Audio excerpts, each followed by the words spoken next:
After moving in together, my husband's parents demanded a spare key saying I need to check in whenever I want. My husband handed it over without hesitation. I simply smiled and waited. A week later.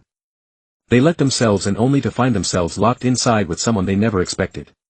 When my husband, Adam, and I moved into our new home in Austin, Texas, I thought it was the start of something great. We had been married for just under a year and this house was supposed to be our fresh start, a cozy 3-bedroom in a quiet neighborhood, enough space to settle in, maybe even start a family someday. But then his parents happened. Adam's parents, George and Marsha, had always been a lot overbearing, controlling and completely incapable of understanding the concept of boundaries. While we were dating, I had seen glimpses of it, his mom calling him 5 times a day to remind him about vitamins. His dad insisting on checking in whenever we had a date night. Annoying, yes, but I figured once we were married and had our own place, they would naturally back off. I was so wrong. We had barely been in the house for a day when George and Marsha showed up unannounced. No warning, no invitation, just their car pulling up in the driveway like they had the right to be there. I answered the door and before I could even say hello, Marsha walked in, looking around like she was inspecting a hotel room she wasn't quite satisfied with. "We brought you a little housewarming gift," she said, shoving a bottle of cheap wine into my hands.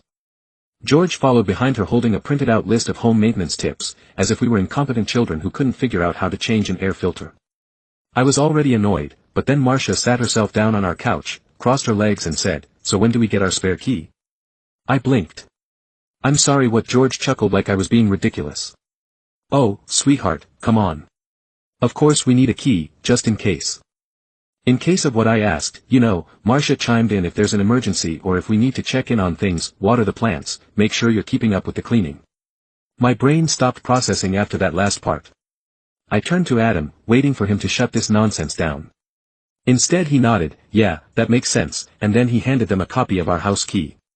I could feel every single ounce of rage in my body trying to burst out of me at once. I forced myself to smile too sweetly. "Oh, of course," I said, "you're absolutely right."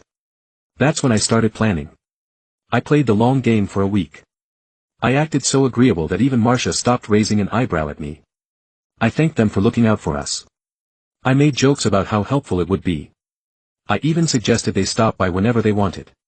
What they didn't know was that I had spent every free moment setting a trap. Step 1, I installed a second lock on the inside of the front door, one of those heavy-duty hotel-style locks that can only be opened from inside. Step 2, I set up a motion-activated camera in the living room which sent real-time alerts to my phone. Step 3, I made a very important phone call to my uncle, Mike. I didn't have to wait long. Exactly 1 week later, my phone buzzed at 10:47 a.m. on a Tuesday, an alert from the security camera motion-detected living room. I opened the app and there they were, George and Marsha inside my house. They weren't just inside, they were snooping. I watched as George walked through the kitchen opening cabinets and drawers like he was looking for something. Marsha wandered into the living room, smoothing out the throw blanket on the couch before making her way toward the bedroom. Then she did something that made my blood boil, she started folding my laundry. I stared at the screen half in shock, half in rage. These people really thought they had the right to walk in whenever they wanted, go through my things, clean my house like I was some irresponsible child. Then, right on cue, they tried to leave, and that's when they realized they were locked inside. I saw it happen in real time. George went to open the front door, turned the knob and nothing. He tried again, pulling harder, this time still nothing. Marsha came over confused. George rattled the knob again, then looked up and finally noticed the extra lock at the top of the door. He turned back toward Marsha, his face slowly turning red. "What the hell is this?" Then, before they could even process what was happening, the door to the basement opened and Uncle Mike walked in. Uncle Mike is not someone you want to be alone in a house with if you don't know him. He's 6'3", shaved head, full beard and covered in tattoos, most of which he designed himself. He used to run with a biker gang back in the day, and even though he settled down and owns a tattoo shop now, he still looks like someone you don't want to piss off. He stepped into the living room cracking his knuckles. Well, he said, his voice gravelly. "What do we have here?" George froze. Marsha let out a small scream and grabbed onto his arm. "What the hell are you doing in our house?" George demanded. Mike raised an eyebrow. "Your house." Marsha pointed at him, shaking, "You trust, passing." Mike laughed, actually laughed. "Oh, that's funny," he said, reaching into his pocket and pulling out his own set of keys. "Because I live here, that's right." I had sublet the house to Uncle Mike for a week, legally, with paperwork filed with the landlord. My in-laws had just broken into a legally occupied residence. George's face turned an alarming shade of red. Marsha, still clutching his arm, looked like she might pass out. Mike leaned against the wall, arms crossed, calm as ever. "You're lying," George snapped, pointing at him like an angry school principal. "You do not live here." Mike pulled a folded-up piece of paper from his pocket and unfolded it slowly, too slowly, like he was enjoying the moment. "Signed lease agreement," he said, dated, notarized. I had made sure it was airtight. George snatched the paper out of his hands, scanning the document like he could somehow will it to be fake. Marsha peered over his shoulder, lips trembling. "This is ridiculous," she whispered. Mike smirked. "You know what's ridiculous, walking into someone else's house uninvited." George ignored him and turned to Marsha. "Call Adam."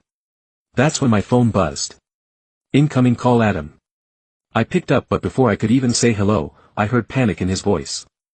"What the hell is going on?" I smiled. "I don't know, Adam. Maybe you should ask your parents." He hesitated. "They're saying some guy is in our house claiming he lives there, not some guy, Uncle Mike dead." Silence. Then, very quietly, I drove home slowly, giving them more time to stew. By the time I walked in, the energy in the room was tense. Marsha was sitting on the couch, arms crossed so tightly it looked painful. George stood near the door, still fuming. Mike was in the kitchen drinking a glass of water like he had all the time in the world. "Hey babe," I said cheerfully, dropping my bag on the counter. "What's going on?" "You know exactly what's going on." George's voice was low and dangerous. I feigned innocence, "Do I?" "This," he growled. "Shaking the Lisa Green in my face is a load of crap." I tilted my head. "Funny, the landlord didn't think so." Marsha snapped, "You think this is cute, don't you?" She hissed, standing up so fast. The couch groaned, "This little game you're playing, you've gone too far." I folded my arms too far like I don't know, letting yourselves into my house without permission. George's hand clenched into a fist. "We have a key." Mike snorted, "Yeah, and how'd that work out for you?" I bit my lip to keep from laughing. Adam finally walked in, looking like he just walked into a war zone. He took one look at me, then at his parents, then at Uncle Mike. "Jesus Christ," Marsha zeroed in on him instantly. "Adam," she said, grabbing his hand, voice full of betrayal, "did you know about this?" Adam hesitated a second too long. Her eyes widened. "You did." She breathed. "You let her do this." He rubbed his face, looking exhausted. "Mom," but George had reached his breaking point. "I want the key back." He snapped right now. I didn't even pretend to consider it. "No," his nostrils flared. "We're your family, we have a right to be here." I left, actually left. Are you hearing yourself? A right? You don't have any rights here. You don't own this house, you don't pay the bills, you don't live here. George stepped forward. Eyes dark. You're making a big mistake. Mike, who had been quiet up until now, let out a low chuckle. "Oh, I'd love to see where this is going," he said. George turned on him, "You shut your damn mouth." Mike grinned, the kind of grin that made men twice his size reconsider their choices. "I don't think I will." Marsha grabbed George's arm. "Let's just go." She whispered, but he wouldn't move. "You're going to regret this," he told me. I met his gaze unblinking. "No, George," I said, "you're the one who's going to regret this." That night, after things had finally calmed down, Adam and I sat on the couch in silence. "So," he finally said, running a hand through his hair, "are they going to hate you forever now?" I shrugged. "Probably." He exhaled, "I really screwed up." "Huh." I gave him a long look. "You gave them a key to our house without even talking to me." He winced. "Yeah." I stared at him. "You really think they would have stopped at just checking on things? If I hadn't done this, they'd be in here every single day." He rubbed his temples. "I get it now. Okay, I messed up." I sighed. "Good, we changed the locks." The next day. A few days passed, with radio silence from George and Marsha. I started to think maybe, just maybe, they had finally gotten the message. Then, on Friday morning, I got a call from our landlord. The second I answered, his voice came through sharp and tense. "Hey, I just got a weird call from some people claiming to be our in-laws." My stomach dropped.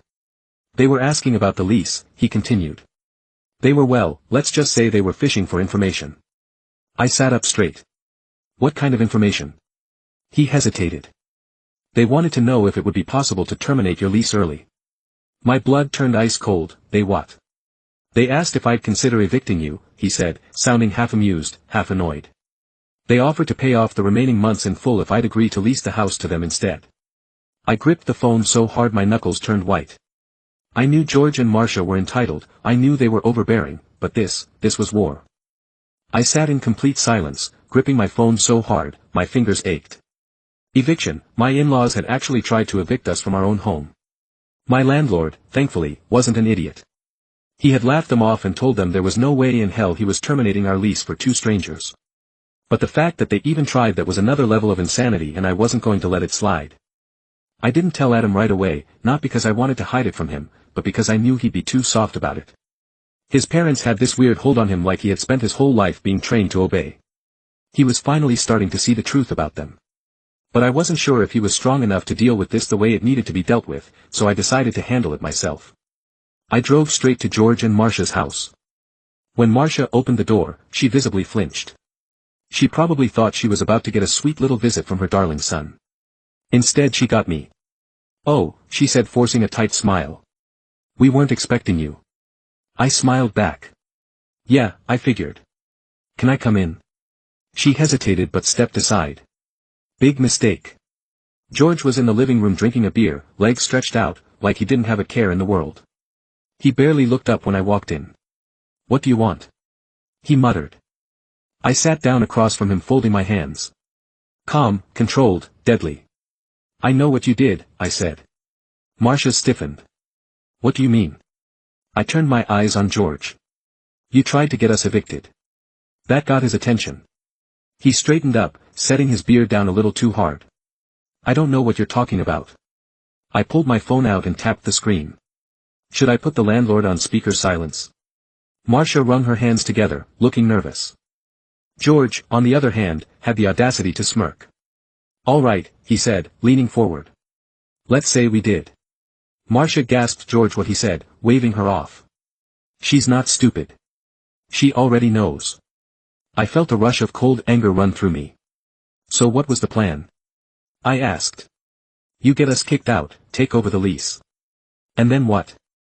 Keep Adam locked in here like some kind of man-child you can control forever. Marsha looked offended. We just wanted to be closer to our son. I laughed, a real bitter laugh. Closer, I repeated, you wanted control and you didn't care if you had to wreck our lives to get it. George's smirk faded. You're being dramatic. I stood up. I wasn't playing anymore. If you ever, and I mean ever, pull something like this again, I said, my voice low and steady, I will make sure you regret it. Marsha's face went pale. Are you threatening us? I smiled. Oh, Marsha, I haven't even started. And then I walked out. I thought that would be the end of it. I thought maybe, just maybe, they'd finally get the message. I should have known they weren't done. A few days later we started noticing strange things happening at the house. At first it was small, a missing package here, a trash bin knocked over there, annoying, but nothing major. Then one night, Adam and I were watching TV when we heard it, a loud scraping sound outside. Adam muted the TV. Did you hear that? I nodded. We both stood up and walked toward the front door. Adam slowly peeked through the peephole and his entire body went rigid.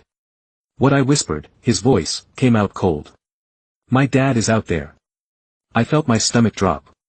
I looked through the peephole and, sure enough, there was George standing on our porch holding something in his hand, a copy of our old key. But here's the thing, we had changed the locks, which meant he had just found out the hard way. George rattled the doorknob furiously. Then, when it wouldn't budge, he banged his fist against the door. Open the damn door. He bellowed at him and I did not move. George pounded on the door again. I know you're in there. I pulled out my phone and started recording. Adam was frozen, his face a mixture of fear and disbelief. This was his father, someone he had trusted his whole life. And now the man was standing outside our house like a crazed intruder. George, I called out through the door, my voice calm but firm, you need to leave. This is my son's house, he yelled. I have a right to be here. No, I said you don't. Marsha's voice suddenly rang out from somewhere in the darkness. Adam, sweetheart, just open the door so we can talk. I whipped my head toward the window. She was standing at the side of the house, hands clasped together, like she was in some melodramatic soap opera. Adam took a shaky breath. "Dad," he said, his voice wavering, "you need to go." George slammed his fist against the door so hard I actually jumped. "You are making a huge mistake." He ceded. Then suddenly the motion sensor lights in the backyard turned on. I turned toward the back window and my heart nearly stopped. Someone was in our backyard, a shadowed figure moving near the fence. I didn't even hesitate. I grabbed my phone and called the police. George was still renting outside when the red and blue lights flashed through the windows. It took less than a minute for the cops to show up. I walked outside, phone still recording the second. George saw the officers step out of the patrol car. His entire face changed. "This is just a misunderstanding," he said, raising his hands like he was some innocent old man. "This is my son's house. We were just trying to have a conversation." One of the officers turned to Adam. "Sir, do you know these people?" Adam hesitated for just a second. Then he exhaled and said the words that changed everything. "They're my parents," he said, "and they're trespassing." Marsha gasped. George's eyes went wide, and for the first time in his life, Adam chose me over them. The second Adam called it trespassing. I saw the moment George realized he lost, his jaw tightened, his fists clenched at his sides. Marsha gasped, like she had just been stabbed in the heart. "Adam, sweetheart," she started, voice desperate, trembling. "You don't mean that." But Adam didn't look at her. He was staring at the cops. I don't know if it was fear or shame, or maybe just the weight of everything crashing down on him at once, but for the first time in our entire relationship I saw him stand his ground. "They don't live here," he said louder this time. "They don't have a key anymore, they need to leave." One of the officers nodded. "Sir, I'm gonna have to ask you both to step away from the house." George was seething, his whole body tense, but he wasn't stupid. He knew that if he pushed this any further, things would go away beyond embarrassment. So instead of fighting, he turned to Adam and smiled. But it wasn't a warm, fatherly smile. It was cold, calculated, dangerous. "You think you're making the right choice," he said, voice dripping with venom. Adam didn't respond. George took a step closer. "Someday," he said, "you're going to wake up and realize that she took everything from you." A sharp pang hit my chest.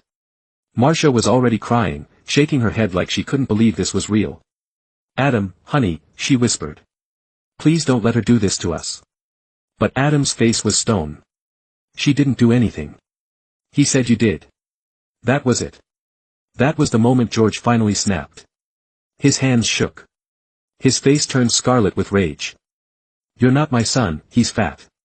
Then he turned and walked away. Marsha hesitated for just a second, but then she rushed after him, sobbing. They didn't look back. The cops waited until they were fully out of the neighborhood before turning to us. "You want to press charges?" one of them asked. Adam shook his head. The house was silent. After they left, Adam sat on the couch staring at the floor. His shoulders hunched like all the weight in the world was pressing down on him at once. I sat beside him, not touching, not speaking, just waiting. After what felt like forever, he finally exhaled, "They hate me now," I swallowed. Maybe he shook his head. "No, they do, my dad." He meant what he said. I didn't lie to him. Yeah, he did. His hands balled into fists, his breath shuddered. "I don't know how to feel." I reached for him and, to my relief, he didn't pull away. "I know," I whispered. Another pause. Then, softly, he said, "I think I always knew this was coming." I didn't respond because deep down I think I knew too. Days passed, no calls, no texts, nothing. And then one morning Adam checked his email. He froze, his face went pale. "What?" I asked, moving behind him. "What's wrong?" Wordlessly, he turned the screen toward me. It was an email from a lawyer, and in bold letters at the top I saw it: cease and desist order from George and Marsha. They're demanding that we stop alienating them from their son. Adam read aloud, his voice almost numb, that we return communication to its natural and expected state. My lips parted. "They're trying to legally force you to talk to them." Adam let out a short bitter laugh. "Yeah, looks like it." I felt my stomach turn. They had spent years treating him like a possession, not a person, and now that he was finally breaking free, they were grasping at anything they could to pull him back. Adam sat back in his chair staring at the screen like it held some great, terrible truth. Then he closed his laptop and smiled. "They're desperate," he said, quiet, certain. I tilted my head. "Yeah." He looked at me. "Yeah. Then, for the first time in weeks, he reached for my hand and just like that I knew we had one. We sent one final email. A single sentence, do not contact us again. After that we blocked them everywhere. They tried to get through fake numbers, anonymous emails, even a Christmas card accidentally addressed to the wrong house, but we didn't bite and slowly, surely, they faded from our lives. It took Adam a long time to process everything.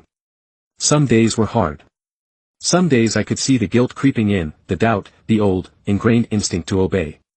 But then one night, as we sat on the porch looking at our quiet little street, he turned to me and said, I feel free. I squeezed his hand. You are. He exhaled. Then, smiling, he said, so can we invite Uncle Mike over? I think he deserves a beer. I left and for the first time in a long time we were okay. Some people say family is forever, but the truth, real family doesn't chain you, real family doesn't make you feel like you owe them your life. Sometimes, the best thing you can do, the strongest thing you can do, is walk away, and when you do, you'll finally be free.